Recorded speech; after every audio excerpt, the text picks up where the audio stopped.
Good morning to all. Welcome to the lecture 4 of Unit 2, Periodic Property and US01 CCHE 21 General Chemistry 1. And we are talking about the periodic properties, and now we are in the last lecture we have discussed about the ionization energy. Ionization energy के बारे में हमने discuss किया था.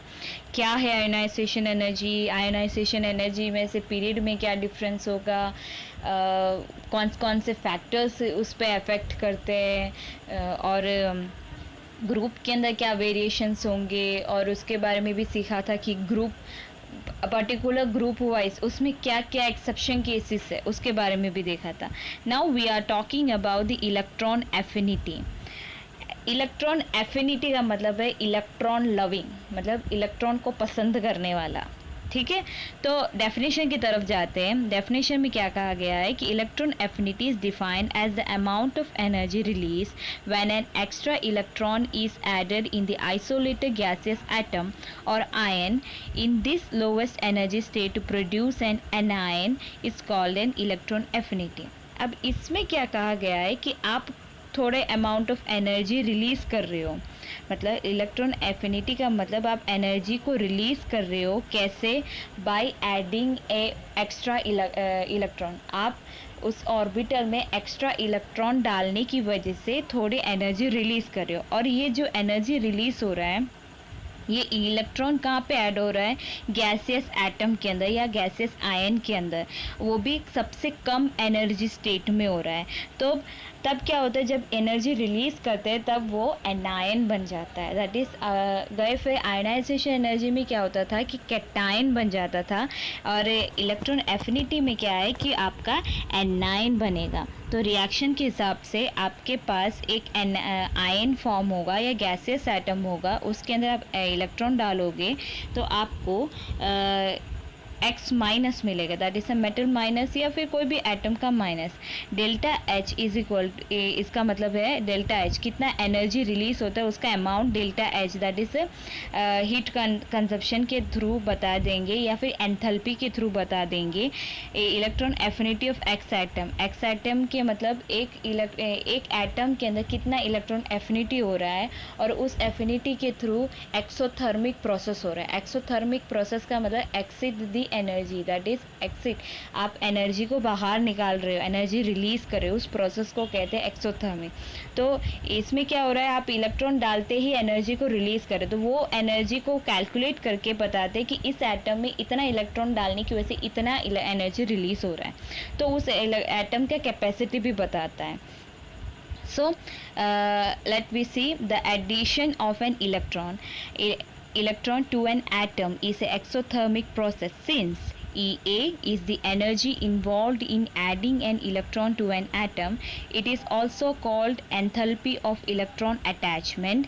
Again, since energy is released, it should be represented with negative ion sign, but unfortunately it is represented with the positive sign.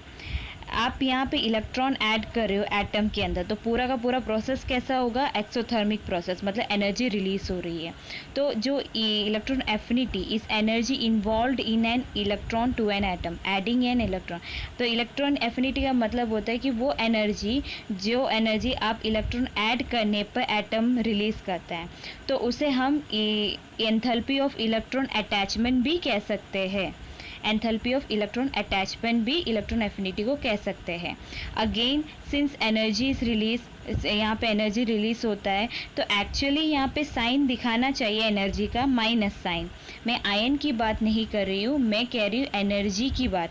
तो यहाँ पे energy release होने पे हमें दिखाना चाहिए नेगेटिव चार्ज, मगर यहाँ पे बताया जा रहा है पॉजिटिव चार्ज.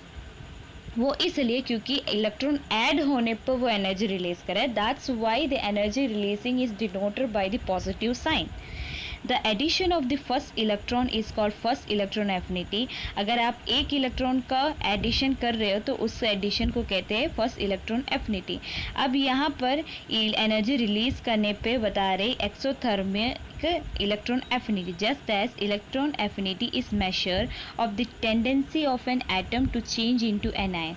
इलेक्ट्रॉन एफिनिटी का मतलब होता है कि आप एक एटम की अंदर की टेंडेंसी पता लगा रहे हो कि वो एनाइन पे बदलने पे क्या होता है, तो that is called an electron affinity. तो greater is the amount of energy release, greater is the electron affinity of an atom.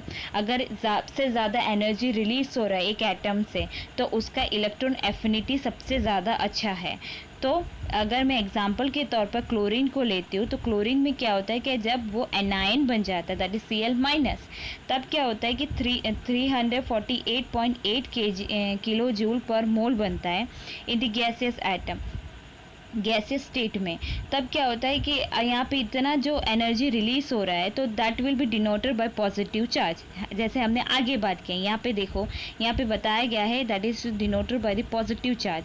And the chlorine which is release, the energy release that is 348.8 kilo joule per mole. और एक अच्छा amount का energy release होने की वजह से यहाँ पे कहा गया है कि it has a good electron affinity, उसके पास इलेक्ट्रॉन एफिनिटी सबसे अच्छा है. अब रिलेशन बिटवीन, अब हम बात करते हैं relation between electron affinity of X atom, that means कोई एटम जिसकी एक्स है, एक्स ग्राम पर एटम हो और उसके इलेक्ट्रॉन एफिनिटी के बारे में देखते हैं, और ionization energy of X minus ion. हम एक्स माइनस आयन का आयोनाइजेशन एनर्जी भी देखेंगे और एक्स एटम का इलेक्ट्रॉन एफिनिटी के बीच का रिलेशन क्या है वो पता लगाते हैं. तो अगर मैं कोई X minus that is A9, metal A9 form में है तो उसके अंदर इलेक्ट्रॉन एफिनिटी होगा. और ये इलेक्ट्रॉन एफिनिटी को अगर मुझे डिफाइन करना है तो सिंपल सा एक्सोथर्मिक रिएक्शन होगा जहाँ पे एनर्जी रिलीज होती है. तो X0 plus electron, addition of electron हो रहा है, X माइनस बन गया तो एनर्जी रिलीज हुआ, तो इसका मतलब है electron affinity of X atom. X atom में कितना इलेक्ट्रॉन एफिनिटी है पता चल जाएगा. अब while ionization energy, ionization energy में क्या होता है कि आप एक एटम को बाहर कर रहे हो, एक एटम को निकाल रहे हो, तो वो पूरा का पूरा रिएक्शन क्या होता है, एंडोथर्मिक रिएक्शन. तो X माइनस में से आप एक इलेक्ट्रॉन निकाल कर वो एनाइन में से एक प्योर मेटल एटम में कन्वर्ट कर रहे हो, तो अब क्या होगा, तो एनर्जी रिक्वायर्ड, उसमें एनर्जी एब्जॉर्ब होता है, एनर्जी अपने अंदर लेता है. तो एनर्जी एब्जॉर्ब होने पर वहाँ पे कहा गया है ionization of X minus ion. तो इसका मतलब क्या हुआ कि आप कोई X एटम का इलेक्ट्रॉन एफिनिटी ले रहे हो और एक ionization energy of anion atom का ले रहे हो, दोनों का वैल्यू अगर कंपेयर करो तो सेम ही निकलेगा. तो इसका मतलब एक दूसरे से वो कनेक्टेड है, आयोनाइजेशन एनर्जी और इन इलेक्ट्रॉन एफिनिटी. देखा जाए तो सही है कि अगर आप प्योर मेटल एटम का इलेक्ट्रॉन एफिनिटी ढूंढ रहे हो तो आपको उसका मतलब वो आप उसके गैसियस एटम का आयोनाइजेशन एनर्जी भी ढूंढ रहे हो. तो एक दूसरे के साथ ये दोनों एनर्जीज इंटरकनेक्टेड है और को रिलेटेड है. तो ये यहाँ पे बता रहा है. तो इस सवाल ऐसे भी पूछ सकते हैं क्वेश्चन में कि define the relation between the electron affinity of X atom and ionization energy of X minus atom. तो आप यहाँ पे जो पूरा सेक्शन है, ये वाला ये जो पूरा सेक्शन है ये आप बता सकते हो इसके अंदर. तो इलेक्ट्रॉन एफिनिटी का मतलब होता है आप एक इलेक्ट्रॉन ऐड कर रहे हो तब आप एक पर्टिकुलर अमाउंट ऑफ एनर्जी को रिलीज़ कर रहे हो. वो जो रिलीज़ करने पर जो बनता है एटम वो एनाइन फॉर्म में बनेगा, और जो भी रिलीज़ किया हुआ एनर्जी आप बताया जाएगा पॉजिटिव साइन में, ना कि नेगेटिव साइन में, क्योंकि आप यहाँ पे एनाइन की अंदर एनर्जी रिलीज़ करते हुए बता रहे हो. ठीक है, तो that's clear about the electron affinity. अब हम बात करते हैं, नेक्स्ट स्लाइड पे जाते हैं. Second electron affinity. जैसे आयोनाइजेशन एनर्जी के अंदर हर एक स्टेप था, that is first ionization energy, second ionization energy, third ionization energy. Electron affinity के अंदर भी दो सेक्शन है, that is the first electron affinity and second electron affinity. Second electron affinity EA2, उसे मैं डिनोट करूँगी EA2। जैसे आयनाइजेशन एनर्जी को हम डिनोट करते थे IE के साथ, इलेक्ट्रॉन एफिनिटी को हम डिनोट करेंगे EA। अगर एक बार अब फर्स्ट इलेक्ट्रॉन एफिनिटी होगा तो ये जो 2 की जगह पे 1 लिख देंगे और सेकेंड इलेक्ट्रॉन एफिनिटी में EA2 लिखेंगे। तो अब EA2 of a gaseous element M is the amount of energy required to add an electron to the uninegative gaseous ion of the element M minus। 10 क्या होता है कि अब ये पूरा डेफिनेशन कंफ्यूजिंग है। सिंपल सी चीज़ है, आप पहली बार इलेक्ट्रॉन एफिनिटी लगाते हो एक मेटल के अंदर, तब वो एनाइन बनता है। वापस से वो एनाइन को लेकर, मतलब नेगेटिव साइन वाला मेटल को लेकर मैं वापस एक इलेक्ट्रॉन ऐड करूँगी, तब वो M-2 आयन बनेगा। तो जो पहले बार एनर्जी रिलीज़ किया गया है वो पॉजिटिव चार्ज में होगा, क्योंकि एक बार एनाइन में है। मगर आप एनाइन के अंदर वापस से एक इलेक्ट्रॉन डालोगे और एनर्जी रिलीज़ करोगे तो वो हमेशा नेगेटिव साइन में ही दिखाया जाएगा, क्योंकि यहाँ पर एनर्जी रिक्वायर होता है और पहले इलेक्ट्रॉन एफिनिटी में एनर्जी रिलीज होता है। तो इन शॉर्ट क्या होता है कि थोड़ा इधर कॉम्प्लिकेटेड है। जैसे आयनाइजेशन एनर्जी में जैसे जैसे आगे पहले वाले जैसा ही सेकंड वाला होता था, मगर इलेक्ट्रॉन एफिनिटी में ध्यान देने की बात है। इलेक्ट्रॉन एफिनिटी में के अंदर आप पहले से आपके मेटल गैसियस एटम में, मतलब आपके पास इनसफिशिएंट इलेक्ट्रॉन है, आप ऊपर से एक इलेक्ट्रॉन डाल रहे हो, उसके अंदर से एनर्जी रिलीज करवा रहे हो। आप वापस से उसी जो रिलीज किया हुआ मेटल के अंदर में से वापस से एक इलेक्ट्रॉन डाल रहे हो और उसके अंदर एनर्जी एब्जॉर्ब कर रहे हो, एनर्जी रिक्वायर कर रहे हो। That's why the heat electron enthalpy energy की बात जब करते हैं तो पहले इलेक्ट्रॉन एफिनिटी को हम पॉजिटिव साइन से दर्शाते हैं और सेकंड इलेक्ट्रॉन नेगेटिव को हम नेगेटिव साइन से दिखाते हैं, क्योंकि फर्स्ट वाला जो होता है that is exothermic process and second electron negative process is an endothermic process, क्योंकि that will absorb the energy. तो क्लियर हो गया। तो डेफिनेशन पे जाते हैं। The electron affinity which of a gaseous element, the electron affinity EA2 of a gaseous element is the amount of energy required to add an electron to an negative, यहाँ पे uni नहीं आएगा, negative gases ion. आप एक electron add कर रहे हो, वो भी पहले से नेगेटिव गैसेस आयन के अंदर, and that will become a M- ion. 10 M+ electron, आप यहाँ पे इलेक्ट्रॉन एक डाल दिया, M- आयन आया, यहाँ पे इलेक्ट्रॉन एनर्जी रिलीज हो रहा है EA1, that is electron affinity 1 हुआ। वापस से ये जो M- आयन के अंदर वापस से इलेक्ट्रॉन ऐड करे तो M-2 हो गया, दैट मीन्स एनर्जी रिक्वायर बन गया, एनर्जी को रिक्वायर कर रहे हैं, तो दैट इज -EA2।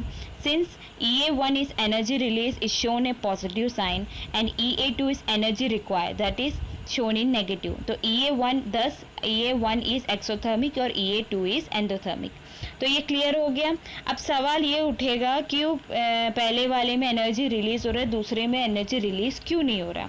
तो वो भी रीज़न यहाँ पे बताया है कि EA2 require energy EA2 represent the energy required। why? क्यों हम EA2 को एनर्जी रिक्वायर्ड, मतलब ऐसे एंडोथर्मिक प्रोसेस के में बता रहे हैं। तो यहाँ पे क्या बोला है कि when an electron is added to M- energy is required since electron being added against the electrostatic force of repulsion existing between the negative charge of electron and negative charge of M- ion. Thus, in the process of adding one electron, the energy required not released as in adding 1 mole of electron in M atom, EA2 is an endothermic। अब इसका मतलब ये हुआ कि जब आप एक electron negative charge, negative मतलब एनाइन मेटल के अंदर या फिर कोई भी माइनस चार्ज मेटल के अंदर डाल रहे हो, तब क्या होता है कि ऑलरेडी आपका मेटल नेगेटिव चार्ज है, आप जो इलेक्ट्रॉन डाल रहे हो वो भी नेगेटिव चार्ज है, तो उन दोनों के बीच में एक इलेक्ट्रोस्टैटिक फोर्स होता है, मतलब एक दूसरे के अंदर रिपल्शन क्रिएट होता है। वो जब रिपल्शन क्रिएट होता है तो वो रिपल्शन की वजह से वो ऐड होने में एनर्जी और ज़्यादा उसे चाहिए, क्योंकि वो लॉ के खिलाफ जा रहा है, इलेक्ट्रोस्टैटिक फोर्स के खिलाफ जा रहा है, रिपल्शन फोर्स के खिलाफ जाने की वजह से उसे और ज़्यादा एनर्जी ज़रूरत पड़ेगी। एंड दैट्स वाई, इसलिए यहाँ पे कहा गया है कि आप एक नेगेटिव चार्ज के अंदर अगर इलेक्ट्रॉन ऐड कर रहे हो तो जिसकी वजह से वहाँ पे रिपल्शन क्रिएट होता है और उस रिपल्शन की वजह से आपको एनर्जी और ज़रूरत पड़ती है। तो यहाँ पर रिलीज नहीं होता, ना कि एब्जॉर्ब हो रहा है कि मुझे और चाहिए एनर्जी ताकि मैं अंदर घुस सकूँ, m माइनस आयन चार्ज के अंदर इलेक्ट्रॉन ऐड हो सकूँ, तो मुझे एनर्जी और चाहिए। तो इसलिए यहाँ पे बताया है कि E(A)2 जब सेकेंड इलेक्ट्रॉन एफिनिटी आपका एंडोथर्मिक है, ना कि एक्सोथर्मिक। ये क्लियर हो गया E(A)2 E(A)1 और आयनाइजेशन के बीच का रिलेशन। अब इस पर से कैलकुलेशंस आते हैं, तो कौन से कैलकुलेशंस देखते हैं। The calculate the magnitude of energy involved in the conversion of oxygen atom to O-2 ion and S atom to S-2 ion. Predict whether the given conversion is an endothermic process. आपको इसके अंदर O में से O-2 ion के अंदर convert करना है। तो जब ये कन्वर्ट करते समय कितना एनर्जी इसके अंदर इन्वॉल्व हो रहा है, अगर इन्वॉल्व हो रहा है तो ये जो कन्वर्शन है ये एंडोथर्मिक है या एंडोथर्मिक है, ये प्रूफ करना है। तो वो किस तरीके से बता रहा है कि पहले तो देखो ऑक्सीजन में से ऑक्सीजन -2 मुझे लाना है तो मुझे 2 इलेक्ट्रॉन चाहिए, तो ऑक्सीजन +2 इलेक्ट्रॉन गिव्स O-2, ये तो बता दिया। तो ऊपर की reaction, the above reaction actually takes place following 2 step. ये पूरा का पूरा प्रोसेस 2 स्टेप में होता है कि ऑक्सीजन पहले 1 इलेक्ट्रॉन को ऐड करता है, तब ऑक्सीजन माइनस होता है, उसका इलेक्ट्रॉन एफिनिटी होता है +141.1 किलो जूल पर मोल। एक्चुअली ये जो चार्ज है वो आपको दिया जाएगा, आपको याद करने की ज़रूरत नहीं है। हाँ, मोस्ट प्रोबेबल केस में कभी कभार छपके नहीं आता, इसलिए याद कर लेना, मेरे हिसाब से आप याद कर लो तो बेटर है। ज़्यादातर केसेस में ऐसा होता नहीं है, आपको एनर्जी दिया जाता है। अब ये O- चार्ज है, इसके अंदर एक और इलेक्ट्रॉन ऐड हो रहा है, तो O-2, तो E(A)2, तो इसका मतलब है आपका एनर्जी रिक्वायर्ड हो रहा है, एनर्जी एब्जॉर्ब हो रहा है, तो आपको डिनोट क्या करना है, -844.0 किलो जूल पर मोल। तो ओवरऑल क्या हुआ, oxygen +2 electron that gives O-2, delta H दोनों का एनर्जी को प्लस A1 + E(A)2, यहाँ पे पॉजिटिव साइन है क्योंकि यहाँ पे एनर्जी रिलीज हो रहा है, तो 141.1।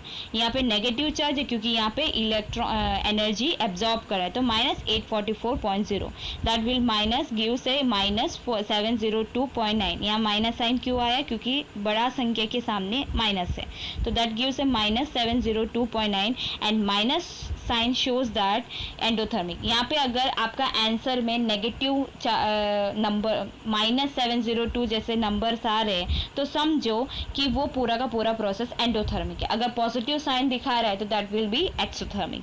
तो hence delta H gives a negative sign, the conversion require energy equal to the -7029, so it is a endothermic. तो ये भी साबित हो गया कि एंडोथर्मिक है, इसके अंदर कितना एनर्जी भी यूज हो रहा है, ये भी साबित हो गया। अब हमें ढूंढना है कि S में से S-2 हो रहा है तो उसमें कितना है। तो ऑब्वियसली जैसे ऑक्सीजन, सल्फर में भी 2 इलेक्ट्रॉन चाहिए, इसके भी 2 स्टेप है। तो पहला स्टेप देखते हैं, S प्लस इलेक्ट्रॉन, तो दैट गिव्स S- +200 + 200.43, क्योंकि यहाँ पे एनर्जी रिलीज हो रहा है। S- के अंदर आप एक और इलेक्ट्रॉन डालते, तो S-2 हो गया, तो यहाँ पे एनर्जी एब्जॉर्ब हो रहा है, तो -33.00 किलो जूल। अब इन दोनों को माइनस करो, दैट गिव्स से -132.57 किलो जूल पर मोल। तो ये जो कन्वर्शन है इसमें से आपको एनर्जी ज़रूरत पड़ रही है, and that gives A endothermic process. तो ये क्लियर हो गया।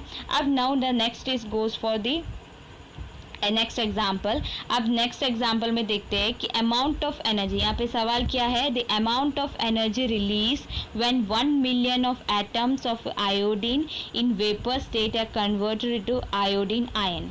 यहाँ पर 1 मिलियन एटम्स होते हैं जो आयोडीन है, वो वेपर स्टेट में से आयोडीन आयन में कन्वर्ट हो रहा है, तो कितना अमाउंट ऑफ एनर्जी रिलीज कर रहा है इसके बारे में हमें पता लगाना है। तो I माइनस ग्राम मतलब जो आयोडीन आयन का यहाँ पे वैल्यू दिया है 4.9 इंटू 10⁻⁻13 की जूल। ये रिएक्शन के हिसाब से iodine plus electron I minus gram. Express the electron affinity of iodine. अब यहाँ पे जो इलेक्ट्रॉन एफिनिटी है आयोडीन का किलो जूल पर मोल और electron volt per atom, Z is equal to 6.02 into 10⁻20। ये एवोगैड्रो नंबर है। एवोगैड्रो नंबर तो आपको पता ही है, उसे मुझे एक्सप्लेन करने की ज़रूरत नहीं है। तो आपको यहाँ पे बताना है कि अगर मैं एक 1 मिलियन एटम आयोडीन को वेपर स्टेट में से आयोडीन आयन में कन्वर्ट कर रही हूँ तो उसके अंदर कितना एनर्जी रिलीज हो रहा है। तो आयोडीन आयन का यहाँ पे किलो जूल पर मोल में जूल में बता दिया है कितना एनर्जी है, और यहाँ पे बता भी दिया है कि रिएक्शन कैसे हो रहा है। आपको बताना है कि इलेक्ट्रॉन एफिनिटी कितना यहाँ पे रिलीज हो रहा है, किलो जूल पर मोल में भी बताना है और इलेक्ट्रॉन वोल्ट पर एटम में भी बताना है। तो सॉल्यूशन की तरफ देखते हैं कि electron affinity of iodine is the amount of energy release when 1 mole और of 1 mole, that is 6.02 into 10⁻23 atoms of iodine in the gaseous state are converted into I minus, that is iodine ions. Thus amount of energy released when 1 million or 10⁻6 atoms of iodine are converted into I minus is equal to 4.9 into 10⁻13। इसका मतलब ये हुआ कि जब electron affinity iodine जो उसमें से जो 1 मिलियन एटम में से आयन Y माइनस आयन बना रहे, तो इसके इलेक्ट्रॉन एफिनिटी का iodine electron affinity of iodine का एनर्जी ढूंढो। ठीक है, तो एनर्जी ढूंढने के लिए पहले मुझे 1 मोल आयोडीन का पता होना चाहिए। तो 1 मोल आयोडीन का मतलब है 6.02 इंटू 10⁻23, उसमें से गैसियस एटम होता है। तो गैसियस एटम के पास मेरे पास एनर्जी भी है I minus is equal to 4.9 10⁻³ और 1 मिलियन का मतलब होता है 10⁻6 एटम्स। आयोडीन का 10⁻6 एटम्स है, तो यहाँ पे 1 मोल के हिसाब से 10⁻6 एटम्स में कितना वो डिफरेंस है वो बताते हैं। तो 10⁻6 मतलब 1 million atoms 10⁻6 atoms of iodine मतलब 1 मिलियन एटम्स ऑफ आयोडीन के अंदर मुझे एनर्जी मिलता है 4.9 इंटू 10⁻13 जूल। तो 6.2 into 10⁻23 atom, that means 1 mole iodine के एटम्स के अंदर मुझे कितना मिलेगा। तो क्रॉस मल्टीप्लिकेशन कर दूंगी तो मुझे क्या मिलेगा 29.5 इंटू 10⁻4 जूल पर मोल। अब मुझे जूल पर मोल में मिला है, उसे मैं किलो जूल में कन्वर्ट कर दूंगी। ठीक है, किलो जूल में जैसे कन्वर्ट कर दूंगी तो मुझे मिल जाएगा 295 किलो जूल पर मोल। अब 295 किलो जूल पर मोल में से मुझे इलेक्ट्रॉन वोल्ट में कन्वर्ट करना है, क्योंकि मुझे आंसर दोनों में चाहिए, इलेक्ट्रॉन वोल्ट पर एटम। तो 295 किलो जूल डिवाइड बाय 96.3, क्योंकि 1 इलेक्ट्रॉन वोल्ट का मतलब होता है 96.3। तो 295 का कितना, तो वैसा करके ढूंढो तो आपको मिल जाएगा 3.06 इलेक्ट्रॉन वोल्ट पर एटम। तो इन शॉर्ट क्या है कि आपको 1 मिलियन एटम्स ऑफ आयोडीन का वेपर स्टेट में से आयोडीन आयन में कन्वर्ट हो रहा है, तो 1 मिलियन एटम जब आयोडीन I माइनस में कन्वर्ट, उसका एनर्जी आपको दिया है। आपको 1 मोल आयोडीन का ढूंढना है कि उसमें से I माइनस जब कन्वर्ट हो रहा है 1 मोल में से, तो उसका कितना एनर्जी रिलीज हो रहा है। तो उसका क्रॉस मल्टीप्लिकेशन कर दो, वहाँ से आपको जूल में मिल जाएगा, उसमें से किलो जूल में कन्वर्ट करो और किलो जूल में से इलेक्ट्रॉन वोल्ट। बस आपको इसे अच्छे से पढ़ना पड़ता है, क्वेश्चन इस अच्छे से पढ़ो, उसके बाद उसे जहाँ जहाँ पे कन्वर्ट करना है उसे कन्वर्ट करो पहले, फिर बाद में एक साथ उसे सॉल्व करो तो आपको आ जाएगा क्लियरली। ठीक है, now let's go for the next example, the electron affinity of chlorine। Chlorine का 349 किलो जूल पर मोल है। how much energy in kilo joule is released when 1 gram of chlorine is converted into Cl minus ion। आपको पता है कि chlorine का electron affinity है 349 kilo joule per मोल। अब मुझे पता लगाना है कि 1 ग्राम क्लोरीन में से मैं Cl माइनस आयन में कन्वर्ट कर रही हूँ तो उसमें से कितना एनर्जी मुझे रिलीज होगा। तो पहली चीज़ आपको क्या लिखना है कि electron affinity of chlorine is the amount of energy release when 1 mole और 35.5 gram of chlorine in the gaseous state और converted into Cl minus ion. मतलब आपको पहले चीज़ एक मोल क्लोरीन में से कितना इलेक्ट्रॉन एफिनिटी रिलीज हो रहा है ये पता लगाना है। तो एक मोल का मतलब होता है 35.5 ग्राम ऑफ क्लोरीन। 35.5 क्या होता है, उसका एटॉमिक वेट होता है। तो आप पहले लिखो कि अमाउंट ऑफ एनर्जी जो 35.5 क्लोरीन में से Cl माइनस में कन्वर्ट होता है तो उसमें से 349 किलो जूल पर मोल मिलता है। ये पहले से बता दिया है कि क्लोरीन के इलेक्ट्रॉन एफिनिटी क्या है। तो वो जो एफिनिटी बताया वो 1 मोल का बताया। तो 1 मोल का मतलब है 35.5 ग्राम, क्योंकि यहाँ पे मोल्स में नहीं बता रहा है, ग्राम में बताया। तो एक मोल का मतलब है 35.5 ग्राम क्लोरीन का। तो 1 ग्राम का कितना, क्रॉस मल्टीप्लाई कर दो, that will give Sen 99.83 kilo joule पर ग्राम। क्लियर। तो आपको यहाँ पे जो क्लोरीन का इलेक्ट्रॉन, कोई भी इलेक्ट्रॉन एफिनिटी आप क्लोरीन का बता रहे हो या आयोडीन का बता रहे हो तो दैट मीन्स वो 1 मोल का बता रहे हैं। तो पहले 1 मोल में से इसे एटॉमिक वेट में, अगर ग्राम की बात करें तो एटॉमिक वेट में कन्वर्ट करो तो वो दैट विल गिव से ग्राम, और ग्राम में से आप फिर 1 ग्राम में से क्रॉस मल्टीप्लाई करके 1 ग्राम का ढूंढ लो। इस तरीके से आप ढूंढ सकते हो। अब इम्पॉर्टेंट नोट ये है कि when 2 atoms of an elements in the gaseous state, that is 2x, gain 2 electron to form 2 monovalent anions, the energy release in this process equal to the double of the electron affinity energy of that element. For example, in this process, इसका मतलब ये है कि अगर मैं 2 atoms ले रही हूँ एक एलिमेंट में से और दोनों गैसियस स्टेट में है और दोनों ने 2-2 इलेक्ट्रॉन ले लिए और एक मोनोवैलेंट एनायन बना रहे हैं, तो मतलब 2x माइनस 2 एलिमेंट है आपके, एक एलिमेंट में से 2 एटम है, जैसे कि H और Cl है मेरे पास। तो H और Cl दोनों गैसियस स्टेट में है, दोनों ने एक एक इलेक्ट्रॉन ले लिए, ऐड हो गए, दोनों ने अपना एनायन बनाया 2x माइनस। ठीक है, जो 2x माइनस बनाया मतलब HCl माइनस 2HCl माइनस बना दिया एग्जाम्पल की तरह कैसे। तो जब HCl माइनस बनाया तो अब क्या हो, जो एनर्जी रिलीज हो रहा है एक एटम में से, जो एनर्जी रिलीज होता है उसका डबल होता है जब एक एलिमेंट से इलेक्ट्रॉन एफिनिटी रिलीज होता है। तो एग्जांपल के तौर पे भी मैं बताती हूँ कि अगर मेरे पास 2 क्लोरीन है, उसने 2 क्लोरीन ने 2 इलेक्ट्रॉन लिए, तो मतलब एक क्लोरीन ने 1 इलेक्ट्रॉन लिए, तो इन शॉर्ट वो क्या बना, Cl माइनस, तो 2Cl माइनस बना, एनर्जी रिलीज हुआ -2 into electron affinity of chlorine. अगर एक इलेक्ट्रॉन एफिनिटी ऑफ क्लोरीन क्या, एक क्लोरीन का इलेक्ट्रॉन एफिनिटी जूल कितना मिलता है, मतलब उसका एनर्जी कितना मिलता है, उससे मल्टीप्लाई करो 2 से, तो आपको मिल जाएगा टोटल, मतलब 2 क्लोरीन का 2Cl माइनस का आपको एनर्जी वैल्यू मिल जाएगा। अगर आपसे ऐसा सवाल पूछा जाए कि मेरे पास 2 क्लोरीन है और दोनों ने अपने अपना इलेक्ट्रॉन ले लिया और एक फर्स्ट इलेक्ट्रॉन एफिनिटी हो रहा है वो भी 2Cl माइनस का, तो कंफ्यूज मत हो जाना, पहले देख लो electron affinity of chlorine atom पे, एक क्लोरीन एटम का इलेक्ट्रॉन एफिनिटी कितना मिल रहा है, उस एनर्जी को मल्टीप्लाई बाय -2 कर दो, आपको मिल जाएगा the value of the 2Cl minus. Clear, ये सिंपल सी बात है। अब हम बात करते हैं factors affecting the magnitude of electron affinity में कौन कौन से फैक्टर्स लागू भी होते हैं और किस तरीके से इलेक्ट्रॉन एफिनिटी की वैल्यू चेंज होते हैं। तो first one is the size of atom. In case smaller atoms, the attraction of the nucleus for the electron to be added is stronger. Thus, the smaller in the size, greater in the electron affinity.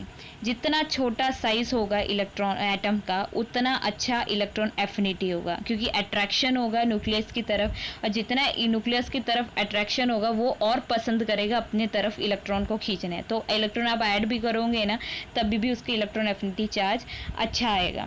दूसरा, nuclear charge. Greater is the magnitude of nuclear charge of element along a period, stronger is the attraction of the nucleus for the electron to be added.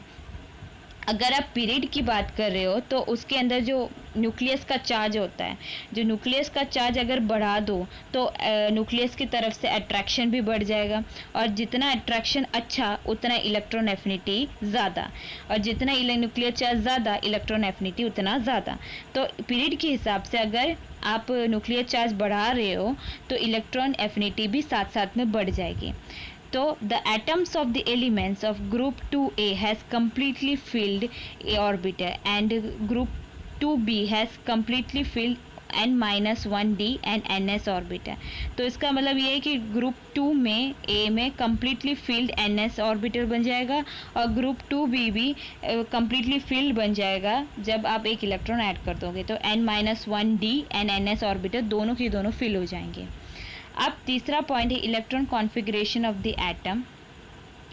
Hence the elements of group 2a and 3b either do not accept the electron being added to them or have a little tendency to accept electron, so they show zero electron affinity value. Even if they accept the electron, do not liberate energy, rather they absorb some energy in the process of adding the electron to them, that is they have negative value, endothermic of value।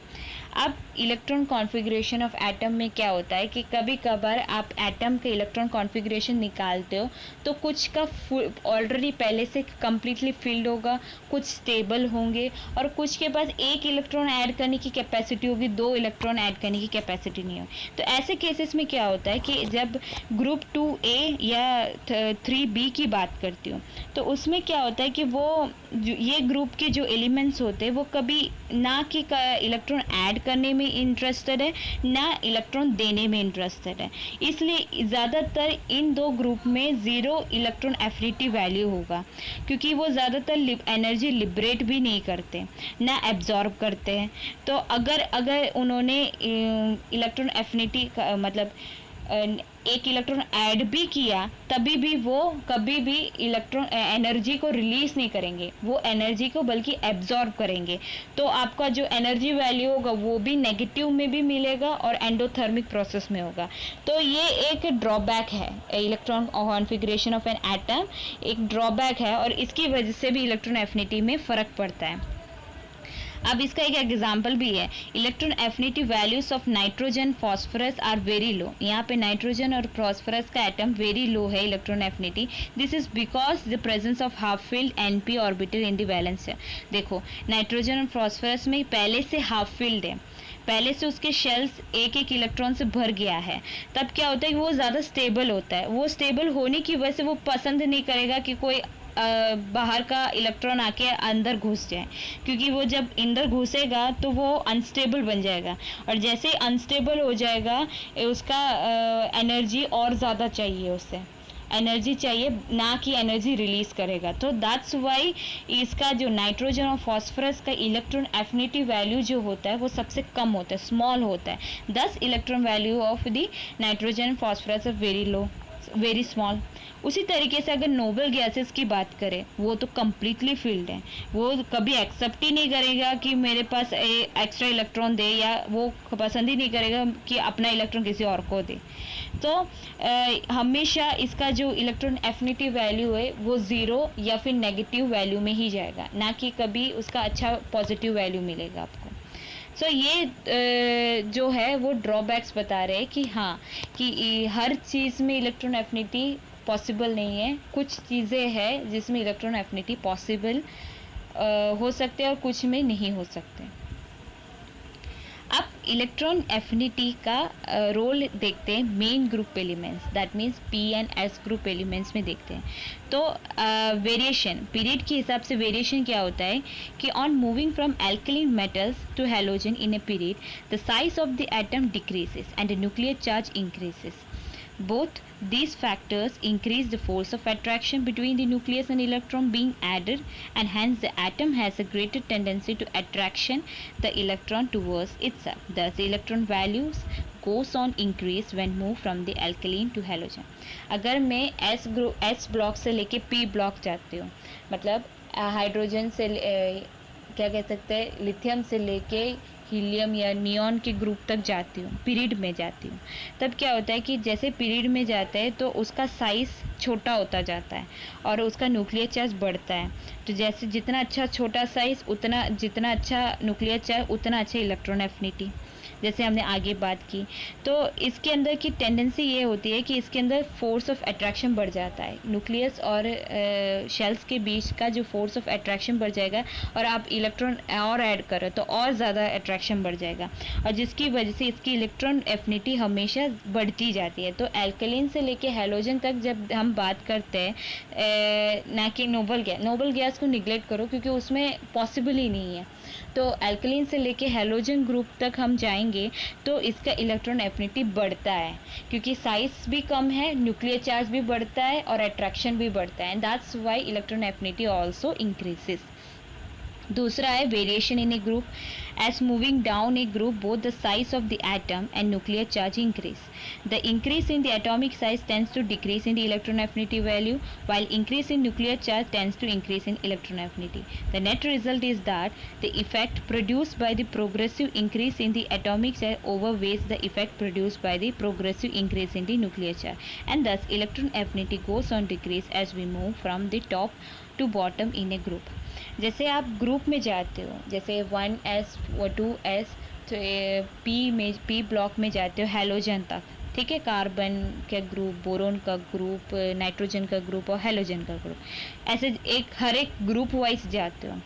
तब क्या होता है कि इसमें दो चीज़ें होती है, एक तो साइज़ बढ़ता है एटम का और दूसरा है न्यूक्लियर चार्ज भी बढ़ता है। अगर मैं साइज़ की बात करती हूँ तो साइज़ जैसे जैसे बढ़ेगा इलेक्ट्रॉन एफिनिटी घटेगा और न्यूक्लियर चार्ज जैसे जैसे बढ़ेगा इलेक्ट्रॉन एफिनिटी बढ़ेगा।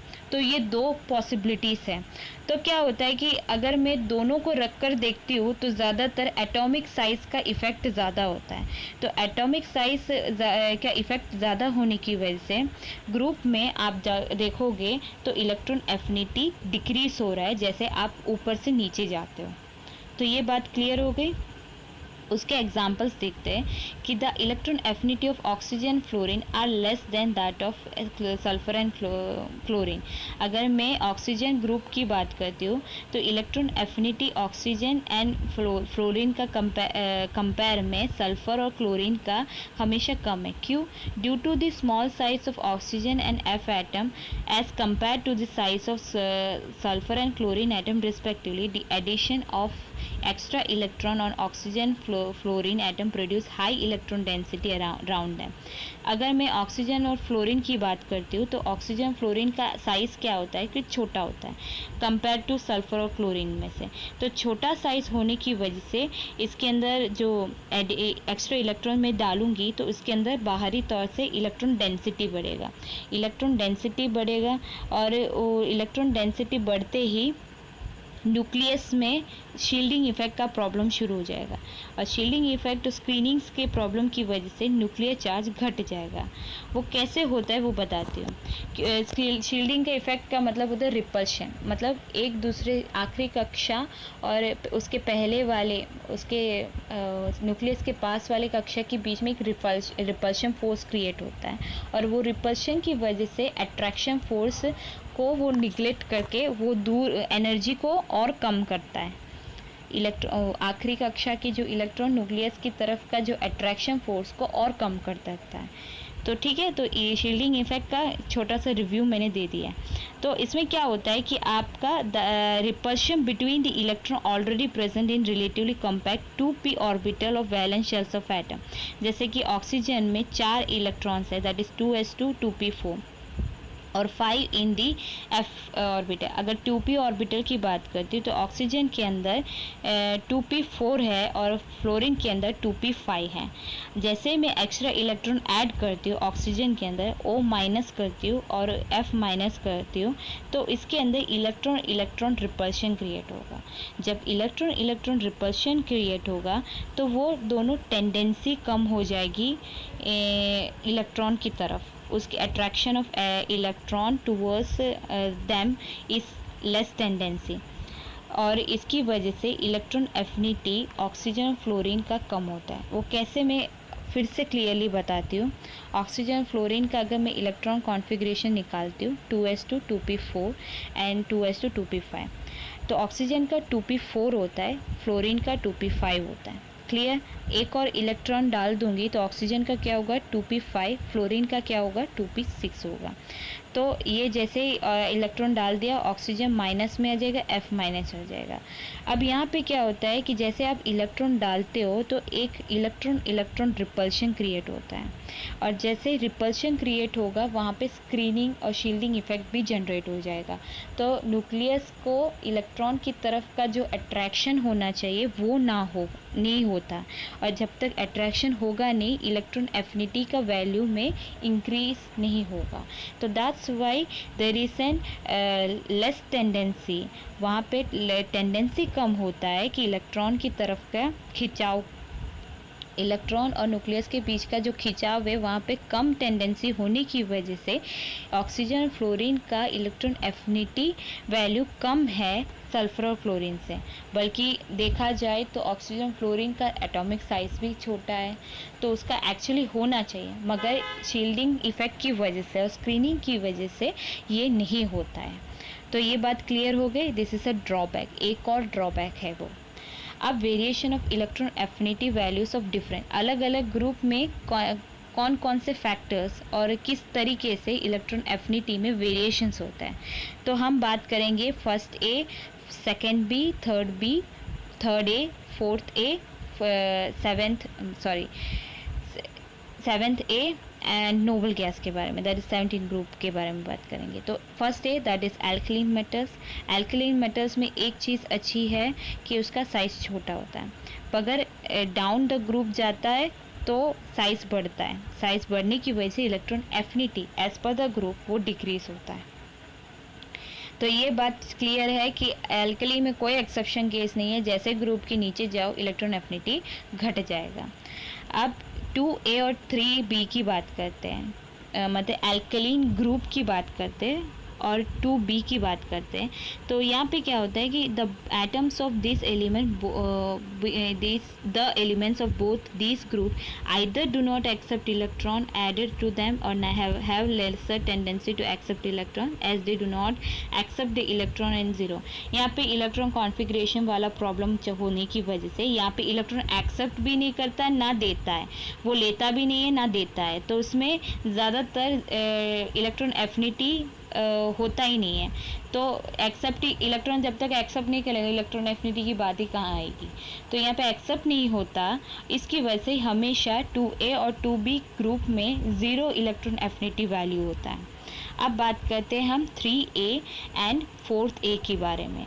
जब इन दोनों ग्रुप की बात करते हैं तो ये ज़्यादातर डिक्रीसिंग ट्रेंड में जाएगा। इलेक्ट्रॉन एफिनिटी वैल्यू जैसे आप ग्रुप के नीचे जाओगे डिक्रीज होता जाएगा। तो ये थर्ड ए और फोर्थ ए की बात है। फिफ्थ ए की बात देखते हैं कि they electron affinity value of this element do not show any regular. यहाँ पे रेगुलर टेंडेंसी नहीं दिखाते, क्योंकि इसमें क्या होता है कि नाइट्रोजन हुआ, फॉस्फोरस हुआ, इस ग्रुप के अंदर ये सब हाफ फील्ड होता है, और हाफ फील्ड होने की वजह से ये वेरी स्टेबल होते हैं, और स्टेबल होने की वजह से इसमें इलेक्ट्रॉन ऐड भी नहीं होता, और तो ये दो एलिमेंट में ज़ीरो इलेक्ट्रॉन एफिनिटी वैल्यू भी हो सकता है, और बाकी सारे ग्रुप में हो सकते हैं इलेक्ट्रॉन एफिनिटी। नाइट्रोजन फॉस्फोरस पे छोड़ के उसी ग्रुप के बाकी जो एलिमेंट्स हैं उसमें हो सकते हैं, जैसे कि आर्सेनिक हुआ, एंटीमनी हुआ, तो उसमें पॉसिबल है। इसलिए यहाँ पे बताया गया है कि इसमें सेम और रेगुलर ट्रेंड नहीं होता, यहाँ पे थोड़ा वेरिएशन होता है। अब बात करते हैं हम 6A ग्रुप में। यहाँ पे ग्रेजुअली ये जैसे सल्फ़र से लेके पोलोनियम तक जाता है, इलेक्ट्रॉन एफिनिटी वैल्यू अगर ऑक्सीजन का ले तो सल्फ़र से कम है, जैसे हमने आगे बात की। क्यों कम है? क्योंकि स्क्रीनिंग इफेक्ट और अट्रैक्शन कम होने की वजह से। मगर सल्फ़र का एटम हायर है। This is because of small size of oxygen compare to sulphur and decrease in the nuclear. Oxygen का भले ही स्मॉल साइज है, मगर न्यूक्लियर चार्ज कम होने की वजह से ऑक्सीजन एटम के अंदर अगर एक्स्ट्रा इलेक्ट्रॉन में डाल दूंगी तो हाई इलेक्ट्रॉन डेंसिटी हो जाएगा, और हाई इलेक्ट्रॉन डेंसिटी होते ही वहाँ पे अट्रैक्शन कम पड़ने की वजह से ऑक्सीजन और सल्फ़र की कंपेयर में सल्फ़र का ज़्यादा है, ना कि ऑक्सीजन का इलेक्ट्रॉन एफिनिटी। तो ये एक एक्सेप्शन केस हुआ आपका ग्रुप 6th ए में। अब बात आती है 7th A, that is a halogen group. Halogen group सबसे अच्छा है क्योंकि they are smallest in each period. अगर एटॉमिक रेडियस की बात करें तो सबसे छोटा वाला स्मॉलेस्ट ईच पीरियड होता है। ये एलिमेंट में सबसे ज़्यादातर टेंडेंसी होती है, ये हमेशा रेडी होते हैं कि अपने अंदर इलेक्ट्रॉन ले लें।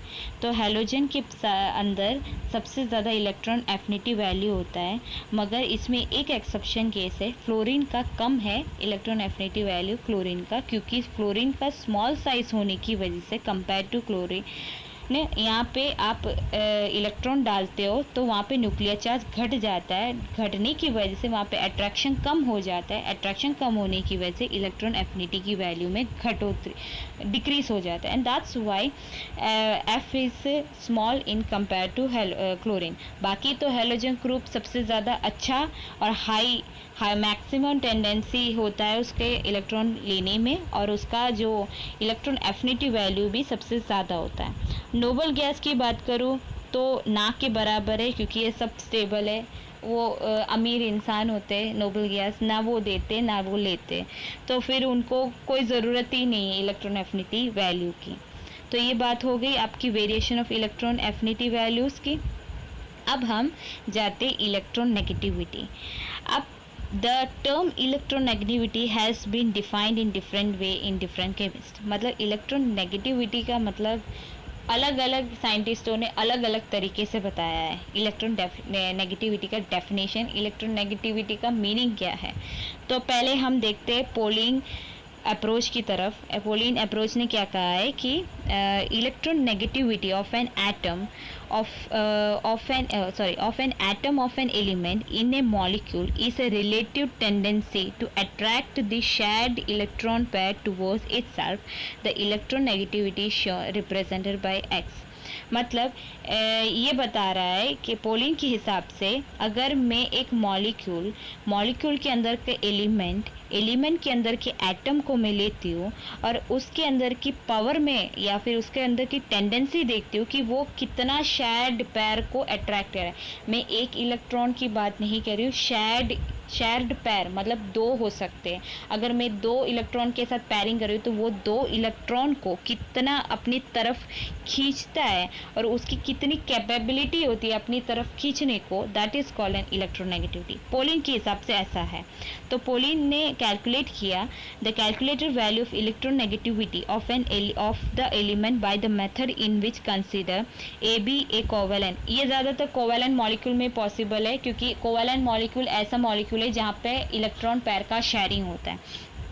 तो ठीक है, तो यहाँ पर ए बी एक कोवेलेंट मॉलिक्यूल है जहाँ पर आपका हाफ A2, मतलब हाफ A2 क्यों कहा, क्योंकि ए एटम के पास ऑलरेडी इलेक्ट्रॉन्स है, फिर भी वो बी एटम के साथ शेयरिंग करके अपने आप को सेटिस्फाई कर रहा है। तो हाफ A2 लिखा है, बी का भी हाफ B2 लिखा है, तो ये पूरा कोवेलेंट बॉन्ड है। Half A2 plus half B2 that gives a AB। तो ये समझ आ गया, ये कोवेलेंट मॉलिक्यूल की वजह से यहाँ पे हाफ हाफ दिया है, क्योंकि वो एक दूसरे के साथ आधा आधा शेयर कर रहे हैं। तो that is half A2 plus half B2 that gives a AB covalent molecule मिला। सिंस AB के अंदर A2 and B2 and AB are covalent molecule, ये सब के सब कोवेलेंट मॉलिक्यूल है। तो इसे मैं रिप्रेजेंट कैसे करूँगी, AB या फिर AA और BB। अगर मैं बात करूँ A2 मॉलिक्यूल की तो मैं उसे रिप्रेजेंट करूँगी कोवेलेंट मॉलिक्यूल में AA की तरह। B2 मॉलिक्यूल की बात करूँ तो उसे मैं रिप्रेजेंट करूँगी BB की तरह। अगर AB मॉलिक्यूल की बात करूँ तो उसे मैं रिप्रेजेंट करूँगी A-B की तरह। यहाँ पे जो है, तो अगर मैं इन दोनों बॉन्ड का डिसोसिएशन एनर्जी निकालती हूँ, डिसोसिएशन एनर्जी मतलब उन दोनों को अलग करने पे कितना एनर्जी लगता है, मतलब इस बॉन्ड को तोड़ने में कितना एनर्जी लगे, that is called dissociation energy.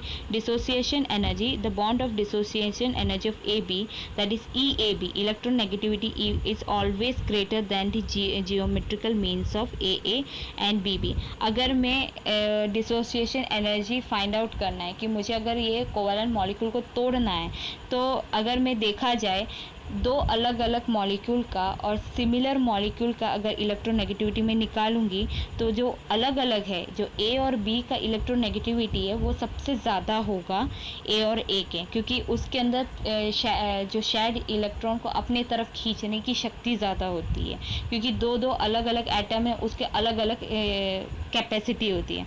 मगर जब दो सिमिलर एटम्स होते हैं तो वो क्या होता है कि उसकी ज्योमेट्री साइज भी सेम होगी, उसके अंदर का अट्रैक्शन पावर भी सेम होगा, तो वो आसानी से तोड़ सकती हूँ मैं। And that's why EAB is greater than the EAA multiplied by EBB, that is raised to half. The difference between EAB and EAA and BB is an ionic resonance energy, और AB bond is shown in the delta AB. अब यहाँ पे जो बताया गया है कि यहाँ पे इलेक्ट्रॉन डिसोसिएशन एनर्जी हो रहा है, यहाँ पे ये जो तोड़ रहे हैं, आप ये सोच रहे होंगे कि सेम एटम है, सेम एनर्जी है, तो डबल एनर्जी होना चाहिए ना उसका, तो फिर क्यों उसका जल्दी टूटता है? क्योंकि यहाँ पे रेजोनेंस हो जाता है, आयोनिक रेजोनेंस एनर्जी की इन्वॉल्वमेंट की वजह से ये जल्दी टूट जाता है। इसलिए यहाँ पे रेजोनेंस एनर्जी के दोनों की तरफ का जो अलग अलग एनर्जी होने की वजह से और ए में सिमिलर एनर्जी होने की वजह से वो आसानी से टूट जाएगा, तो इसलिए वहाँ पे रेजोनेंस एनर्जी को बताया जाएगा डेल्टा के रूप में, डेल्टा ए बी। यहाँ पे जैसे बताया गया है ना डेल्टा ए बी, तो delta A B is equal to E A B is minus E A cross E A B. तो ओवरऑल मैं रेजोनेंस एनर्जी निकालती हूँ उसका। तो पहले तो इसका इलेक्ट्रोनेगेटिविटी ढूंढो। इलेक्ट्रोनेगेटिविटी में पता चलता है कि दो अलग अलग एटम का और दो सिमिलर एटम का अगर मैं कंपेयर करूं तो दोनों को मिलाकर भी मैं एनर्जी निकालती हूं, तब अलग अलग एटम वाला ए और बी का एनर्जी इलेक्ट्रोनेगेटिविटी ज़्यादा होता है, और इलेक्ट्रोनेगेटिविटी ज़्यादा होगा तो उसका आयोनिक रेजोनेंस एनर्जी भी फाइंड आउट करना पड़ता है। तो आयोनिक रेजोनेंस एनर्जी मैंने फाइंड आउट किया। फाइंड आउट करने के बाद further suggested the square root of E A is measure of ionic character of A B covalent bond with increase the half the amount of ionic character increases, and the delta F is amount of ionic character proportional to ionic character of AB। अगर मैं इस delta A B का value निकालती हूँ, या आप दोनों formula से यूज़ कर सकते हो। मैं नीचे वाले फार्मूला की बात करती हूँ, ये वाला, ये जो नीचे वाला फार्मूला है ना, सबसे नीचे और के बाद वाला फार्मूला, तो डेल्टा ए बी हाफ जो लिखा है, अगर उसका वैल्यू ज़्यादा है तो उसका मतलब है पूरा का पूरा मॉलिक्यूल मेरा आयोनिक कैरेक्टर वाला है, उसका आयोनिक कैरेक्टर बढ़ जा रहा है। अगर मेरा डेल्टा ए बी कम हो रहा है तो उसका मतलब मेरा कोवेलेंट कैरेक्टर पता लग जाएगा इस तरीके से। तो इन शॉर्ट यहाँ पे क्या हो रहा है कि आपका आयोनिक कैरेक्टर कितना है, ए बी के बॉन्ड के अंदर आयोनिक कैरेक्टर कितना है, ये आप इसमें से पता लगा सकते हो। डेल्टा ए बी हाफ का वैल्यू लगा दो और उसका प्रोपोर्शनल निकाल दो, तो आपको पता चल जाएगा कि कोवेलेंट मॉलिक्यूल के अंदर कितना मेरा आयोनिक कैरेक्टर है। Now difference in the electronegativity values of A B atom, that is A is greater than B, we also increases with the increase in the amount of ionic character of A। अगर मैं electronegativity particular ए और B atom का निकालती हूँ, तो electronegativity अगर ए का ज़्यादा है बी से, तभी भी ये बता देता है कि वो आयोनिक कैरेक्टर कितना देगा, that is electronegativity of A minus electronegativity of B, that is proportional to the amount of ionic character of A B. जितना आप इलेक्ट्रोनेगेटिविटी का डिफरेंस निकालोगी उतना आपका आयोनिक कैरेक्टर निकल आएगा। अगर मैं दोनों इक्वेशन को, ये वाले equation that is delta A B half proportional to amount of ionic character और electron difference of the electron negativity A B proportional to ionic character A B, अब ये दोनों रिएक्शन को मैं, ये और आगे वाला जो इक्वेशन है, दोनों को मैं कंपेयर करूँगी तो क्या होगा, जो difference electron negativity A B का मैं डिफरेंस निकालती हूँ और आयोनिक रेजोनेंस एनर्जी का डिफरेंस दोनों सेम है, तो मैं एक कांस्टेंट लगा देती हूँ के। अब ये now substituting the delta AB half from the equation 3 to equation 4। equation 3 क्या है, ये वाला जो नीचे वाला है ना, ये ये जो रिएक्शन है, इसके नीचे वाला जो रिएक्शन है ना वो है ये वाला,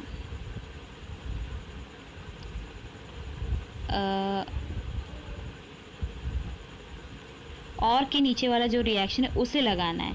तो डेल्टा ए बी हाफ का जो वैल्यू है उसे मैं लगाऊंगी तो क्या होता है कि आपका इक्वेशन बन जाता है ई ए electronegativity A minus electronegativity B is equal to K, that is a constant, EAA cross EABB half bracket में बाहर हाफ. अब if bond dissociation energy is expressed in kilo calorie the के शुड बी 0.182. अगर मैं bond in दोनों का bond का dissociation energy kilo calorie में ढूंढ रही हूँ तो दैट शुड बी 0.182. तो मैं वो वैल्यू लगा दूंगी के वहाँ पर, के वहाँ पे वैल्यू लगा दूंगी. और ये जो आखिरी जो इक्वेशन मुझे मिला यहाँ पर E A the 0.18 that is minus E A B minus E A cross E B B half into half. यहाँ पे एक्चुअली यहाँ पे आधा अधूरा लिखा है, that should be E A B आगे आना चाहिए. ये वाला equation is a complete equation. Okay, the seventh वाला equation is a complete equation. ये यहाँ पे होना, यहाँ पे एक छोटा सा मिस्टेक है. देयर शुड बी ए के bracket E A B minus E A cross E B B half फिर ब्रैकेट क्लोज हाफ, ऐसा आना चाहिए. ये पूरा जैसे लिखा है वैसे यहाँ पे भी लिखा होना चाहिए. क्लियर हो गया. तो ये जो इक्वेशन मिला आपको सातवां इक्वेशन, ये इसे कहूँगी मैं पॉलिंग इक्वेशन. और पॉलिंग इक्वेशन के एजम्पशन से मुझे पता चल जाता है कि एक हाइड्रोजन एटम के अंदर 2.1 इलेक्ट्रोनेगेटिविटी होता है. उस तरीके से मैं अलग अलग एलिमेंट्स का पता लगा सकती हूँ. अब इसमें आपको एक क्या कहती हूँ कैलकुलेशन आता है. कौन सा कैलकुलेशन आता है? That is a calculation of electronegativity. अगर मुझे कार्बन एटम का इलेक्ट्रोनेगेटिविटी ढूंढना है तो मेरे पास हाइड्रोजन का इलेक्ट्रोनेगेटिविटी होगा 104.2 किलो कैलोरी. सी का होगा, दो कार्बन का, दो हाइड्रोजन का इलेक्ट्रोनेगेटिविटी, और एक CH का होगा 98.8, और एक है इलेक्ट्रोनेगेटिविटी ऑफ H 2.1. ये आपके पास ऑलरेडी है. ये पॉलिंग इक्वेशन से ये तो पता चल गया कि H का इलेक्ट्रोनेगेटिविटी 0.1 है, 2.1. तो आप कहीं पे भी लगा सकते हो, और पहले एक क्वेश्चन में भी दिया है. ठीक है, तो ये जो सातवां इक्वेशन है इसे यहाँ पे चिपका दो, फिर उसके हिसाब से आप वैल्यू लगाने लगो. जैसे वैल्यू उधर दिया है और उसे कैलकुलेट करो तो आपको इसमें से इलेक्ट्रोनेगेटिविटी ऑफ सी भी मिल जाएगा, और इलेक्ट्रोनेगेटिविटी आपको क्या ढूंढना है, इलेक्ट्रोनेगेटिविटी ऑफ कार्बन एटम, तो इसमें से आपको इलेक्ट्रोनेगेटिविटी ऑफ कार्बन एटम मिल जाएगा. अब बात करती हूँ दूसरा लो, दैट इज एलरेड रोथशो स्केल के अंदर का वैल्यू की बात करते हो. ये दूसरे साइंटिस्ट ने इलेक्ट्रोनेगेटिविटी के बारे में बात की है. अब इन्होंने क्या कहा है कि इलेक्ट्रोनेगेटिविटी ऑफ एन एलिमेंट एक कैन बी कैलकुलेटेड. इसमें इन्होंने डायरेक्ट इक्वेशन बताया.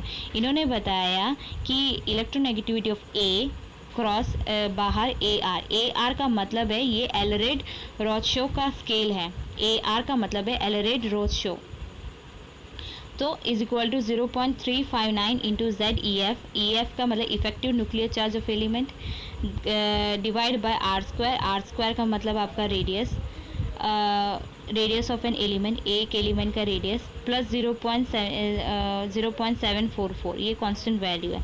ये आपको ये पूरा लगाना है. ये इक्वेशन के अंदर आपको वैल्यू लगा के इलेक्ट्रोनेगेटिविटी ढूंढ सकते हो. इस तरीके से एलरेड रोथशो ने बताया है. ठीक है, अब हम बात करते हैं about the effective nuclear charge of the Slater's rule, and that will be given in the given below. Slater's rule के हिसाब से क्या क्या इफेक्टिव रूल्स हैं. तो पहली चीज़ है इलेक्ट्रॉन कॉन्फ़िगरेशन. आपको जैसे बताया गया है 1s 2s 2p 3s 3p 3d 4s 4p 4d 4f, इस तरीके से बताया. और इसका जो रो दैट इज़ शील्डिंग इफेक्ट या स्क्रीनिंग कांस्टेंट में कह सकते हो, शील्डिंग कांस्टेंट या स्क्रीनिंग कांस्टेंट. तो n शेल के लिए 0.35, n माइनस शेल के लिए 0.85, 1 शेल के लिए 1 is for the inner shell. तो ये मैंने पहले भी बताया है कि शील्डिंग इफेक्ट के अंदर कि किस तरीके से आप कैलकुलेट कर सकते हो न्यूक्लियर चार्ज. तो इस तरीके से आप न्यूक्लियर चार्ज ढूंढ कर इसके अंदर लगा भी सकते हो.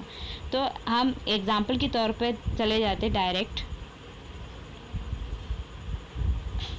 एग्जाम्पल में क्या है, इलेक्ट्रोनेगेटिविटी ऑफ लेड, लेड का हमें इलेक्ट्रोनेगेटिविटी ढूंढना है, मगर किस मेथड से, एलरेड-रोशो के मेथड से। तो पहली चीज़ आपको एलरेड-रोशो की फार्मूला पता होना चाहिए, ठीक है। तो वो पहले फार्मूला लिख दो।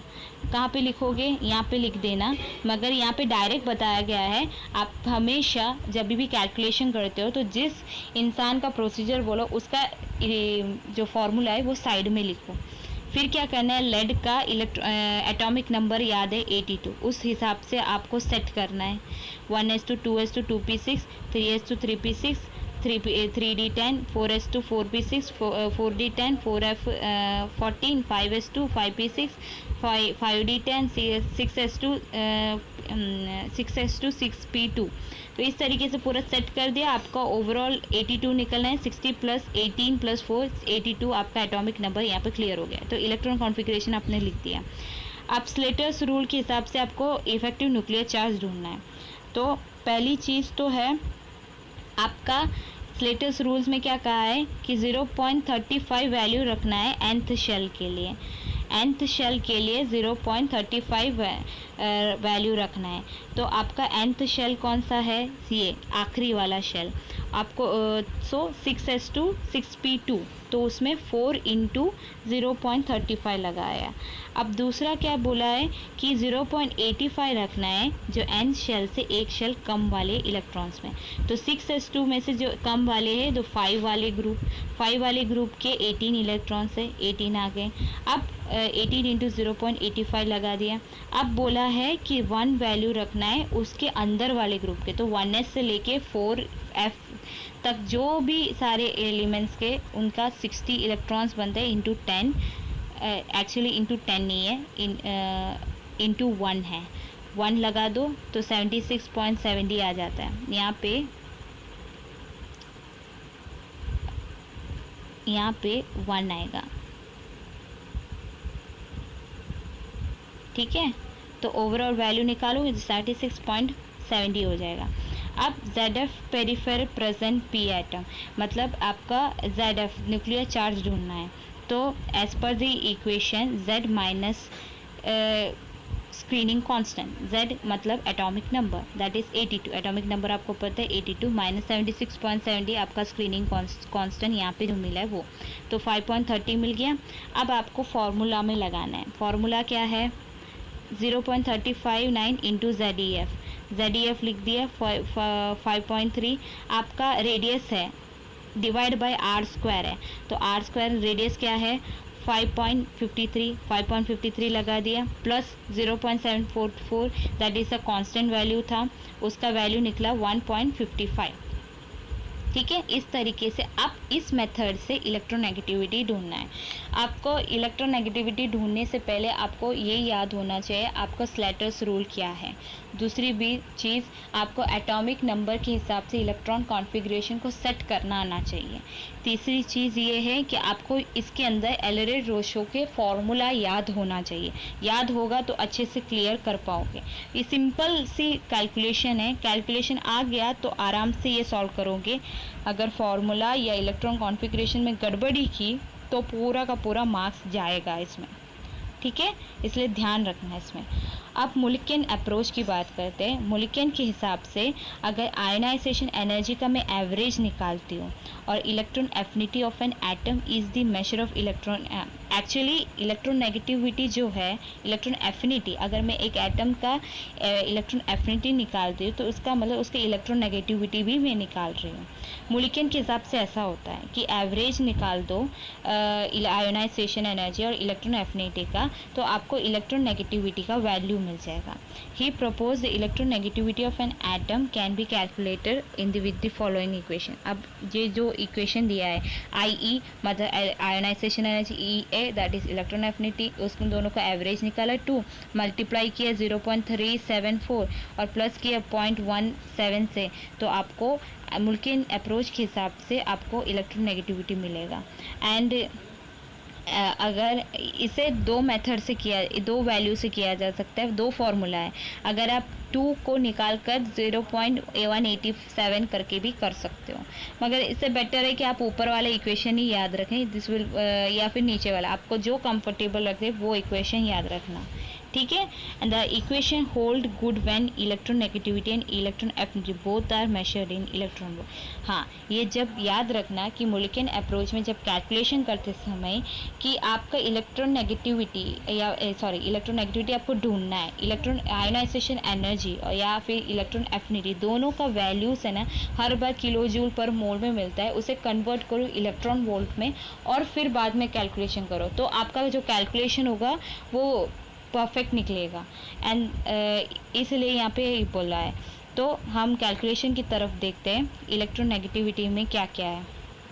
तो इलेक्ट्रोनेगेटिविटी ऑफ फ्लोरीन एटम में देखते हैं कि ionization energy of F atom का 17.41 है, electron affinity of F atom का 3.45 इलेक्ट्रॉन वोल्ट है। अब मोलिक्यूलर मेथड के हिसाब से इलेक्ट्रोनेगेटिविटी 0.87 ई और प्लस आई ए प्लस ई ए प्लस 0.17 निकाल दिया।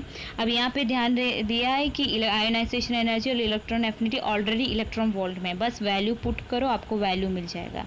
उसी तरीके से आपका दूसरा है क्लोरीन माइनस एटम का आयोनाइजेशन एनर्जी और इलेक्ट्रॉन एफिनिटी डाल दो 0.187 प्लस 0.17, इन दोनों को ऐड कर दो, आपको वैल्यू मिल जाएगा। This is the way how can a molecule approach electronegativity is found out। अब कौन कौन से फैक्टर्स है जो इलेक्ट्रॉन एफिनिटी में आपको प्रॉब्लम क्रिएट कर सकते हैं या फिर आपको ध्यान रखने की है। तो पहली चीज़ है size of atom. Size of atom में क्या होता है कि smaller the atom has tendency to attract to shed electron pair towards its and greater the electron atom. आप इलेक्ट्रोनेगेटिविटी की बात करें तो आप एक इलेक्ट्रॉन की बात नहीं कर रहे हो, एक पैर ऑफ इलेक्ट्रॉन की बात कर रहे हो, एक 2 इलेक्ट्रॉन्स की बात कर रहे हो।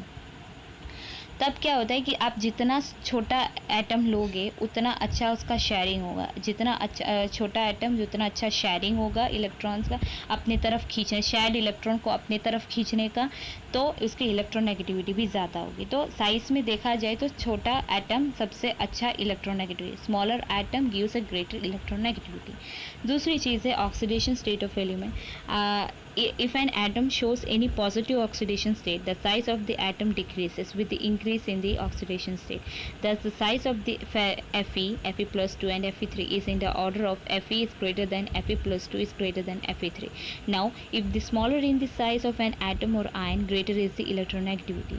इसका मतलब ये है जितना ज़्यादा ऑक्सीडेशन स्टेट वो भी पॉजिटिव वैल्यू में बढ़ रहा हो उतना अच्छा और उतना अच्छा इलेक्ट्रोनेगेटिविटी होगा। क्यों? क्योंकि जितना ज़्यादा पॉजिटिव ऑक्सीडेशन स्टेट होगा उतना छोटा साइज़ होगा, जितना छोटा साइज़ होगा उतना अच्छा आपका इलेक्ट्रोनेगेटिविटी निकलेगा। 10 इलेक्ट्रॉन, इसलिए यहाँ पे बताया कि Fe प्लस 2 और Fe प्लस 3 में देखा जाए तो साइज़ में क्या होता है कि Fe से छोटा होता है, Fe सबसे बड़ा होता है, Fe प्लस 2 से छोटा और उससे छोटा सबसे छोटा होता है Fe प्लस 3 और Fe प्लस 3 का इलेक्ट्रोनेगेटिविटी सबसे अच्छा होता है।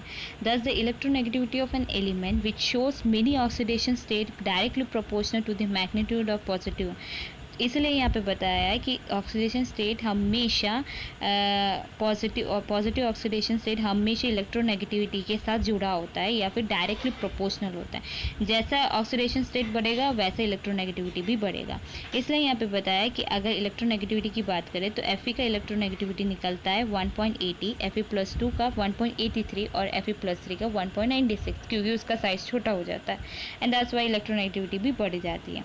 तीसरा पॉइंट है effective nuclear charge of the element. Electronegativity of an element की बात करते हैं तब उसका अगर मैं ओवरऑल न्यूक्लियर चार्ज निकालती हूँ तो पेरिफेरा एटम के एलिमेंट के पेरिफेरा एटम है वहाँ पे जितना अच्छा न्यूक्लियर चार्ज होगा उतना अच्छा आपका इलेक्ट्रॉन नेगेटिविटी होगा। तो the electronegativity of an element is a proportional to the magnitude of effective nuclear charge felt at the periphery of the atom of then element. अगर एक एलिमेंट का एक एटम निकाल रहे हो और उसका पेरिफेरा में जितना अच्छा न्यूक्लियर चार्ज होगा, न्यूक्लियर चार्ज जितना अच्छा बढ़ा दोगे उतना अच्छा इलेक्ट्रोनेगेटिविटी होगा। Electron positive character of element. दूसरा आता है electron positive character. Highly electron positive value होगा उतना कम इलेक्ट्रोनेगेटिविटी होगा। जितना इलेक्ट्रॉन पॉजिटिव, अगर एलिमेंट का इलेक्ट्रो पॉजिटिव नेचर ज़्यादा है तो उसका कम इलेक्ट्रोनेगेटिविटी, वाइस वर्सा मैं कह सकती हूँ। अगर कम इलेक्ट्रोनेगेटिविटी होगा तो ज़्यादा इलेक्ट्रो पॉजिटिविटी होगा। तो ज़्यादातर ये केस एल्कली मेटल्स के लिए होता है क्योंकि सबसे ज़्यादा इलेक्ट्रो पॉजिटिव वही होते हैं। And elements which have week electro positive have high value. जितना कम इलेक्ट्रो पॉजिटिव कैरेक्टर होगा उतना अच्छा इलेक्ट्रोनेगेटिविटी, जैसे कि हेलोजन की बात कर रहे हूँ। तो ज़्यादा इलेक्ट्रोपॉजिटिव वाले कहाँ कौन है, एल्कलीन मेटल, तो उसका इलेक्ट्रोनेगेटिविटी सबसे कम। ज़्यादा है सबसे कम इलेक्ट्रोपॉजिटिव वाले कौन है, हैलोजन, उसका अच्छा इलेक्ट्रोनेगेटिविटी, सबसे ज़्यादा वैल्यू होता है उनका। अब आयोनाइजेशन और इलेक्ट्रॉन एफिनिटी की बात करती हूँ। मोलिक्यूल के हिसाब से अगर मैं इन दोनों का एवरेज निकालती हूँ, आयोनाइजेशन एनर्जी और इलेक्ट्रॉन एफिनिटी का, तो मैं इलेक्ट्रोनेगेटिविटी का वैल्यू निकाल सकती हूँ। तो जितना एवरेज का वैल्यू जितना ज़्यादा अच्छा उतना अच्छा इलेक्ट्रोनेगेटिविटी। इस पर से इतना भी पता चल गया कि आयनाइजेशन एनर्जी का और इलेक्ट्रॉन एफिनिटी का एवरेज में निकालती हूँ, जितना अच्छा वैल्यू होगा उतना अच्छा इलेक्ट्रोनेगेटिविटी मिलेगा। If an atom has a high ionization energy, it is very difficult to remove most loosely bonded electron from the atom, and it shows high electron affinity. Thus, the atoms of the element which have higher the value of ionization energy and electron affinity, higher value of electron negativity. अगर theoretical देखा जाए तो ionization energy जब ज़्यादा होता है तो मुश्किल होती है कि उसमें से इलेक्ट्रॉन निकालने के, तो उस निकाल नहीं सकते, तो उतना अच्छा इलेक्ट्रॉन एफिनिटी होगा। जितना अच्छा इलेक्ट्रॉन एफिनिटी होगा उसका वैल्यू, उसका उन दोनों का एवरेज निकाल दूंगे तो उतना अच्छा इलेक्ट्रॉन नेगेटिविटी भी निकल जाएगा। This is the case were molecule approach ने ये वाला पॉइंट रख के वो इक्वेशन ढूंढा था। सिक्स्थ वाला पॉइंट देखते हैं, that is a type of hybridization undergone by central atom. यहाँ पे सेंट्रल एटम का कैरेक्टर सबसे ज़्यादा इंपॉर्टेंट है क्योंकि इलेक्ट्रॉन नेगेटिविटी, आप पैड इलेक्ट्रॉन का बात करें तो पैड इलेक्ट्रॉन हमेशा सेंट्रल एटम के साथ जुड़ा हुआ होता है। The electronegativity of an atom having hybrid orbiter with greater S character would be high. हमेशा इलेक्ट्रोनेगेटिविटी, जब कोई हाइब्रिड ऑर्बिटल की बात करते हो तो हमेशा उसका एस कैरेक्टर, जो एस ऑर्बिटल का कैरेक्टर होना चाहिए वो सबसे अच्छा होना चाहिए। तो एग्जांपल के तौर पर मैं मीथेन लेती हूँ। The electronegativity of carbon atom in methane CH4, ethylene Ce2H4 या acetylene C2H2 varies with the change of the type of hybridization undergoes in this molecule. अगर मैं CH4, C2H4 और C2H2 acetylene की बात करती हूँ तो इन सब की हाइब्रिडाइजेशन कैसी है, sp3 sp2 sp हाइब्रिडाइजेशन। तो इन सब की s कैरेक्टर मतलब s ऑर्बिटल का जो वैल्यू होता है उसमें भी अलग अलग होगा। तो S character of sp3 sp2 और sp का कैसे होगा, sp3 का 25%, sp2 का 33% और sp का 50% एस कैरेक्टर होगा। तो जितना अच्छा जितना इंक्रीज एस कैरेक्टर होगा इलेक्ट्रोनेगेटिविटी ऑफ कार्बन का उतना अच्छा होगा। मतलब 50% अगर sp का बता रहा है तो उसका इलेक्ट्रोनेगेटिविटी सबसे अच्छा होगा, तो इसका मतलब एसिटिलीन का सबसे अच्छा कार्बन इलेक्ट्रोनेगेटिविटी निकालेगा।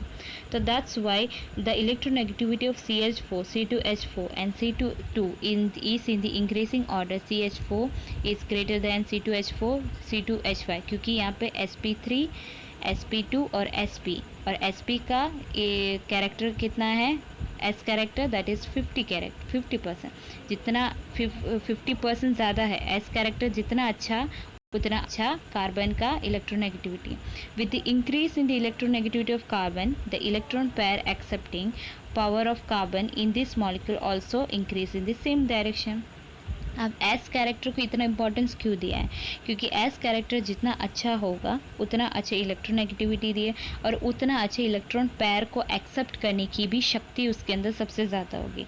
सो अगर एसिडिक वैल्यू की बात करें, एसिडिक कैरेक्टर की बात है, एस ज़्यादा होने की वजह से CH4 is greater than C2H5, H4 is greater than C2H2। अगर इसी तरीके से मैं एनिलीन की काम करती हूँ तो C6H5NH2 बेंजीन के ऊपर NH2 होगा, पिरिडीन मतलब बेंजीन के बीचों बीच N होगा, मतलब बेंजीन के एक कार्बन को हटाकर नाइट्रोजन होगा, और CRC ट्रिपल बॉन्ड N, ये जो मॉलिक्यूल्स है या N एटम है इसमें ज़्यादातर। तो इन अगर एनिलीन का हाइब्रिडाइजेशन निकाले तो sp3, पिरिडीन का हाइब्रिडाइजेशन निकाले तो sp2, और RC ट्रिपल बॉन्ड N का अगर हाइब्रिडाइजेशन निकाले तो sp। तो sp3 का 25, sp2 का 33, sp का 50। s कैरेक्टर किसका ज़्यादा, जहाँ पर ट्रिपल बॉन्ड है, तो इससे सबसे ज़्यादा s कैरेक्टर उतना अच्छा एसिडिक कैरेक्टर जितना अच्छा उतना अच्छा electronegativity. Therefore we can say the increase in the s character basic character of the molecule decrease. अगर एसिडिक कैरेक्टर बढ़ रहा है तो ये चीज़ सही है कि बेसिक कैरेक्टर भी घट जाएगा। ये वैसा वर्सा है कि एसिडिक कैरेक्टर बढ़ रहा है तो बेसिक कैरेक्टर घट रहा है, तो बेसिक कैरेक्टर घटेगा तो आपका, अगर मैं बेसिक कैरेक्टर निकालूंगी तो C6H5NH2 का सबसे ज़्यादा बेसिक कैरेक्टर होगा, C5H5N का सबसे ज़्यादा उससे कम बेसिक कैरेक्टर होगा, और सबसे कम बेसिक कैरेक्टर ट्रिपल बॉन्ड वाले मॉलिक्यूल्स में होंगे। तो ये हाइब्रिडाइजेशन से और एस कैरेक्टर से भी मैं पता लगा सकती हूँ इलेक्ट्रोनेगेटिविटी क्या है। जितना अच्छा एस कैरेक्टर उतना अच्छा इलेक्ट्रोनेगेटिविटी, जितना अच्छा इलेक्ट्रोनेगेटिविटी उतना अच्छा एसिडिक कैरेक्टर, और जितना अच्छा एसिडिक कैरेक्टर उतना कम बेसिक कैरेक्टर। तो ये बात क्लियर हो गई। तो sp3, sp और sp में अगर मैं हाइब्रिडाइजेशन की बात करती हूँ तब सबसे अच्छा एसिडिक कैरेक्टर और s कैरेक्टर कौन दे रहा है, sp ऑर्बिटल, जिसके अंदर ज़्यादा बॉन्ड है, दैट इज़ ट्रिपल बॉन्ड हो, तो वो वाला कैरेक्टर हमेशा अच्छे से अच्छा इलेक्ट्रोनेगेटिविटी दे रहा है। तो it is clear from this. आज के लिए बस इतना ही। थोड़ा लंबा लेक्चर्स है क्योंकि आपके पास वक्त नहीं है। आप जल्द से जल्द जितना अच्छे से ये यूनिट को अच्छे से याद कर लो, जितना अच्छा क्वेश्चंस आप अच्छे खुद ब खुद नोट्स बनाओ। जैसे जैसे मैं बोल रही हूँ, समझ आ रहा है नहीं समझ आ रहा है तो मुझे कमेंट करो या फिर मुझे व्हाट्सएप पे मैसेज करो, ताकि मैं वो एरिया आपको समझा सकूँ। ठीक है, आज के लिए बस इतना ही। अगला lecture most probably is the last lecture of the unit 2। अगर नहीं हुआ तो उससे एक लेक्चर ज़्यादा होगा और उससे ज़्यादा नहीं होगा। ठीक है, तो आप जितना लेक्चर्स कंप्लीट हुए, prepare the notes, keep practicing, keep preparing your notes and keep learning whatever we are learned. Okay, आज के लिए बस इतना ही। Thank you.